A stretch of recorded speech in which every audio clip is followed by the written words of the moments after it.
Bismillahirrahmanirrahim. Assalamualaikum warahmatullahi wabarakatuh.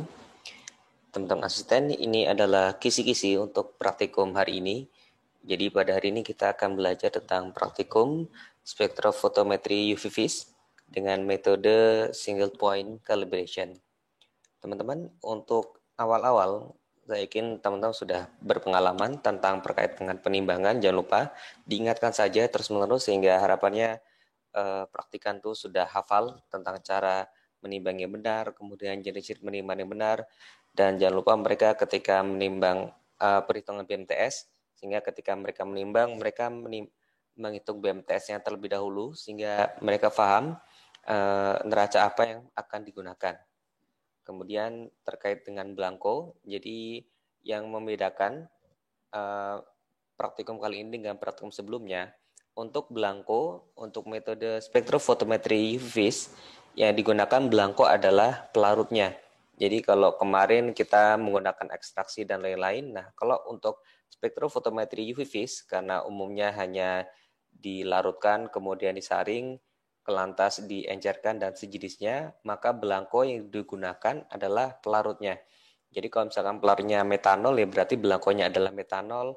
Kalau pelarutnya itu adalah dapar dengan pH sekian, maka yang digunakan haruslah sama. Nah, kemudian MSDS bahan jangan lupa untuk disampaikan. Nah, kemudian teman-teman yang terpenting adalah ini, prinsip dasar analisis dengan menggunakan spektrofotometri UV vis. Jadi sampaikan atau jelaskan kepada praktikan bahwa prinsip dasarnya yakni interaksi antara rem dengan materi, di mana remnya atau radiasi elektromagnetik itu pada rentang UV vis, yakni pada lambda 200 nanometer sampai dengan 700 atau 800 nanometer, tergantung teori yang digunakan. Nah, selain itu, syarat utama suatu materi atau suatu senyawa bisa dianalisis dengan spektrofotometri UV vis, yakni dia harus bisa berinteraksi dengan radiasi elektromagnetik pada rentang 200 sampai 800 nanometer, yakni mereka harus memiliki apa yang dinamakan dengan kromofor dan auxokrom. Karena hanya kromofor dan auxokrom yang bisa berinteraksi, yakni bisa mengabsorpsi sinar UV vis, yang dimana energi dari sinar UV vis digunakan untuk eksitasi elektronik. Jadi dari dari P ke P star, kemudian dari non bonded atau lone pair elektron ke P star, atau bahkan sampai ke sigma star. Jadi teman-teman disampaikan prinsip dasar analisis dengan menggunakan spektrofotometri UV vis. Selanjutnya terkait cara kerja, di mana di cara kerja disampaikan bahwa pertama kali yang dilakukan adalah pembacaan spektra dari senyawa. Jadi pembacaan spektra senyawa parastamol. Nah, tujuan dari pembacaan spektra, yakni kita ingin mengetahui bentuk spektranya. Jadi bentuk spektra dari parastamol, yakni bentuk spektra pada pelarut tertentu ya, teman-teman. Jadi jangan lupa disampaikan bahwa analisis spektrofotometri UV vis itu harus menggunakan pelarut yang sama. Jadi tidak boleh ganti-ganti pelarut, jadi pelarutnya itu harus sama. Nah, kemudian ketika harus sama dengan pembacaan spektranya. Jadi ketika pembacaan spektra menggunakan pelarut metanol, maka nantinya analisis tablet parastamol juga harus menggunakan pelarut yang sama. Nah, fungsinya apa? Kita mengetahui spektranya. Jadi tujuan dari kita mengetahui spektra adalah kita menentukan lambda maksimum, di mana definisi lambda maksimum adalah puncak tertinggi dari spektra yang dari hasil pembacaan spektra.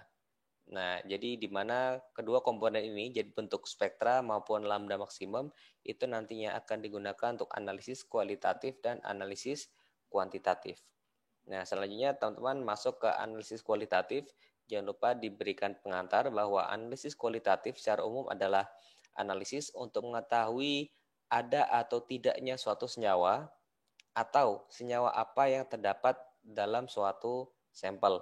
Nah, analisis kualitatif dengan menggunakan spektrofotometri UV vis, yakni dilakukan dengan melihat bentuk spektra ataupun lambda maksimum dari senyawanya. Jadi ketika kita scan, kemudian ketika bentuk spektranya atau lambda maksimumnya itu sama dengan standar, itu maka hampir bisa dipastikan bahwa senyawa yang dianalisis itu adalah sama.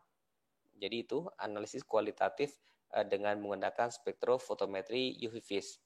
Nah, selanjutnya untuk analisis kuantitatif dengan menggunakan spektrofotometri UV vis, ini disampaikan bahwa yang digunakan untuk analisis kuantitatif adalah nilai absorbansinya. Nilai absorbansi dari suatu senyawa tersebut pada lambda maksimum.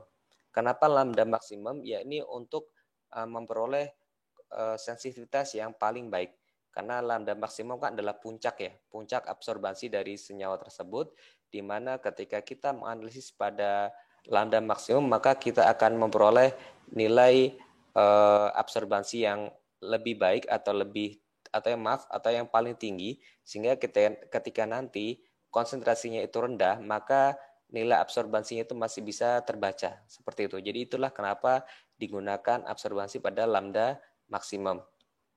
Nah, selanjutnya ketika sudah masuk analisis kuantitatif, jadi analisis kuantitatif untuk mengetahui jumlahnya ya. Kalau tadi kita mengetahui ada atau tidak atau jenis senyawanya, maka untuk analisis kuantitatif maka kita mengetahui berapa jumlahnya, berapa nilainya. Nah, selanjutnya untuk teknik kuantifikasi untuk analisis kuantitatif, kita mengetahui ada tiga metode ya. Nah, pada kali ini kita jelaskan metode yang digunakan adalah single point calibration, yakni dengan membandingkan absorbansi sampel dengan absorbansi standar, di mana sampel kan kita belum mengetahui konsentrasinya dibandingkan dengan standar yang sudah diketahui konsentrasinya. Nah, tentu saja jangan lupa disampaikan bahwa kondisi sampel dan standar itu haruslah sama, terutama pelarutnya ya. Jadi jangan lupa disampaikan bahwa kondisinya itu harus benar-benar sama. Nah, kemudian jangan lupa syarat single point calibration.